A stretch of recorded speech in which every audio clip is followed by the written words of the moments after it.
Hi, I'm Hub Arkish, publisher and editor at Pro Football Weekly, along with our senior editor, Eric Edholm. We're here with more of our exclusive NFL Way We Hear It, all the news, scoops, and rumors before they happen. And you know, in Buffalo, with great accomplishment comes great expectation. And three players, Ryan Fitzpatrick, Stevie Johnson, and Fred Jackson, who've been trying to get new contracts done, would seem to have more leverage right now. But we start with the quarterback, Eric, where we hear the Bills and Fitzpatrick are still at least $3 million a year apart on a new deal, and the Bills are still thinking they may be looking for their quarterback of the future in next year's draft. Yeah, people made a big deal out of the fact that they passed on a quarterback and went with Marcel Darius for the third pick.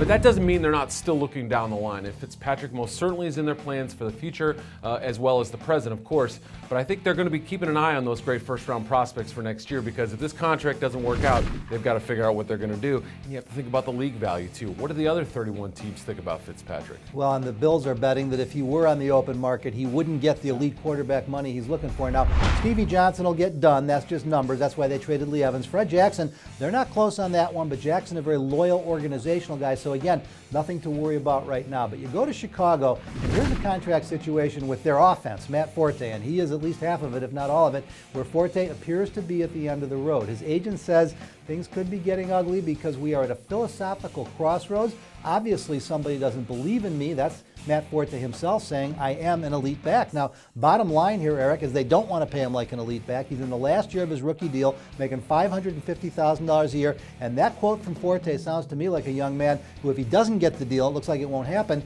is going to go elsewhere in free agency next year. Yeah, you used the word loyalty in Buffalo. I don't see it factoring in whatsoever here in Chicago. And Forte's not afraid to talk about it. He's been very open about this situation. He wants that money. And you know, you look at the situation where they're throwing the heck out of the ball and not using him, even though he's proved himself with his value. He feels like somebody feels like they're working against him a little bit. Well, the other thing about Forte is he's playing his butt off. Yeah. He is literally more than half the offense. Nobody's worried about what he's doing on the field.